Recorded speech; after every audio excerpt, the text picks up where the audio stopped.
I think we'll call it CFE, okay? Carralluma Fimbriata extract, CFE. As I was shuffling around this morning in my bedroom in the dark, trying to not wake the rest of the family, I was sort of into my underwear, and I came up with two pairs. It was like the big ones and the little tiny ones. I felt like Bridget Jones before I had to speak. I went with the big ones, so I hold my tummy in. So I just thought I should tell you that before we start. So I've only got 10 minutes, so I've spent 30 seconds on my underwear, so I better get to it. This is the appetite behaviour and behavioural effect of the Indian cactus succulent Carralluma Fimbriata extract on the markers of hyperphagia in children and adolescents with Prader-Willi syndrome. And so the background of this is in 2004 my research was actually born. I had twins. One was this big and one was this big, so one a little bit bigger than the other. And we had Mia, who was taken to... she was taken up to, I think it's NICU. She had suspected cerebral palsy, and my son was taken to special care, and he had jaundice and hypoglycemia. So, yeah, we were in a bit of a struggle for quite a while there. And the diagnosis actually came at 18 months when Mia was overweight, small hands, small feet, and eating incredible amounts of food. So unusually our daughter's hyperphagia started very early. And then in 2006, which was just after that, I came across Carralluma Fimbriata extract, and this treatment continues every single day since that time, though I had 10 days in 2010 where I stopped it because I ran out. That was not good. So Carralluma Fimbriata extract is a hardy cactus succulent. It grows on the side of the roads in India. It's standardised, and it's with the therapeutics good administration here in Australia pretty much since I started studying it. And it's actually called Carralluma. You can find it on supermarket shelves. You have to look for it, but it's certainly available.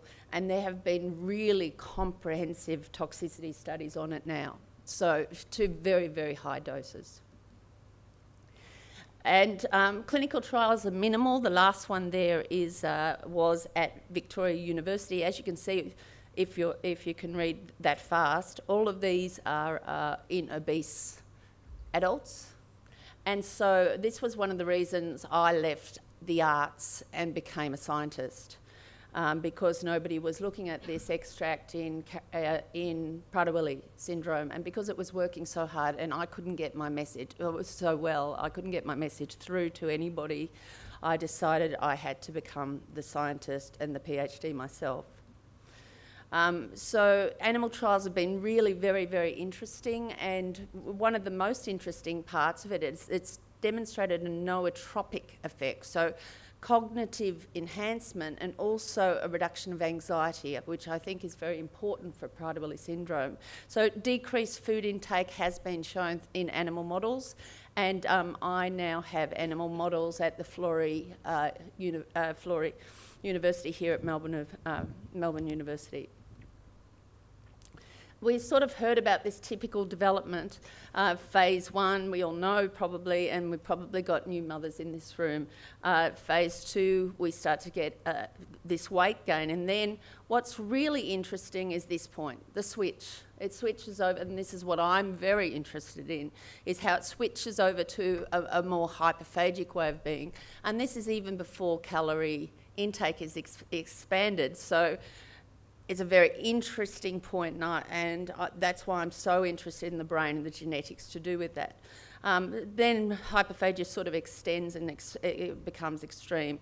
And I actually started somewhere in this, does my mouse work? Somewhere in this space here. So it's sort of with the hyperphagia had started, but I then started the Carralluma, so very, very early at 2 years old. So supplementation with CFE will increase, this was our hypothesis, satiety in children and adolescents with Prader-Willi syndrome demonstrated by an easing and aggravated food preoccupation. this has taken me 3 years. We had study design, and I've sort of had to do it in stages. So we'll call it a pilot because it's hard to get enough participants, you know, especially when you have such extreme ethics, which I did because they're vulnerable children. This is a natural supplement, etc., etc. So we did a double-blind randomised crossover trial. That means 2 groups, all blind, nobody knew what they were having.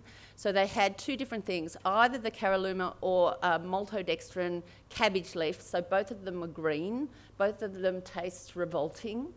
Very organic we were. And then we had this 2-week washout, and then they swapped to the other treatment for another 4 weeks. So we had participants with confirmed Prader-Willi syndrome, 5 to 17 years old, male and female Australian, New Zealand participants, and gosh, that was fast. Okay, and I will move on. Thank you for the recruiting through our associations. And so we went through informed consent, and we also had instructions for a very strong adverse protocol for adverse effects. And we also had weekly communication just to make sure that everybody was on their treatment. And I won't go through the inclusion and exclusion criteria, but what it was inclusion was pretty much anybody with Prader-Willi syndrome if it was confirmed, if they were 5 to 17 years. But the exclusion was very strong, mainly to do with psychosis, any other medications other than growth hormone, and any problems with liver or just to make sure, because we had no idea how this would interact with any of those problems. So we ended up with 1 dropout, and they were only a dropout because the parent had to be around the child the whole time, and 1 child was taken away, and they swapped parents, so we didn't have the same observer during that period, so we lost that participant. But otherwise, we had 15 in the cohort, and so what I will say is, it's amazing how little hyperphagia a lot of the participants had, which this is I won't go through those phenotypes, it's fine. Yes, we had different doses, of course, 1,750, 500, 250, depending on the weight of the participants, because they were young children. So I wasn't expecting any change to happen on anybody who had 250 milligrams. My daughter has been on a much higher dose than that for quite a long time. So it was sort of sad that we had to include those people, but it was important that we did have a range of ages. And the hyperphagia, we only had 60% that had hyperphagia. So, but developmental delay, temper tantrums, etc. These slides will be there so you can read them properly, okay? It's a drink, and we had it, unfortunately, with juice. And so juice every day, and my daughter has juice every day. But it's because of it needs a really strong taste to take away this very strong organic flavour. And it is revolting, truly. Anyway, it's green. So we've tried it with milk, we've tried it with all sorts of things, it's just, you just can't take that flavour away. That's just statistics. They had to answer questionnaires, so they had, how upset. And now this is a validated Dykens questionnaire, so the same questionnaire for the oxytocin studies. It's what is used in Prader-Willi syndrome. They did it 4 times in the first instance and 4 times in the second instance. So our results, you have those different heights from low to high. And our results showed, this is scores. It's just that we had a lot who had very low behaviour, so we were not going to see any change in those people at all, because they were already on the bottom. So they couldn't go any lower. But we did get, in our results, some wonderful results, and I'm very proud to see that I was able to find other people who've had effect. And these results are those who are in the 1,000 milligrams group, the higher group or higher dose. So sort of medium weight, higher dose, we had a significant change. We had significant change for the 15. That's from baseline to the end of treatment. That's 4 weeks. We had significant change in the behaviour. So that's where we saw it. And we also had significant change in, I heard you, significant change in the females. So as you can see, there's drops in those who are on the 1,000 milligrams. These drops are in you can see the Carralluma versus the placebo, but not in the lower groups, the smaller amounts. And I must finish with this because this is one person's text to me, and it said, "Miracle seems like an understatement, even though we have always considered this child to be fairly mild when it comes to food. We realise now we are just so used to the food issues in our house, and without those issues, this child is completely different."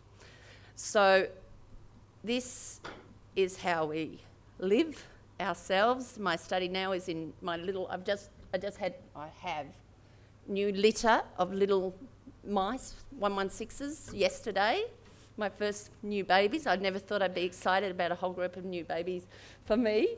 But yeah, that's happening, and I'm looking at their brains to find out where this is actually interacting in the brain. So thank you to everybody, and especially thank you to those families who were... Where's my thank you? Oh, it's not coming up. Oh, can you just show that thank you? Thank you to those families. One back. One back. That one. There. Thank you. Thank you. Thank you.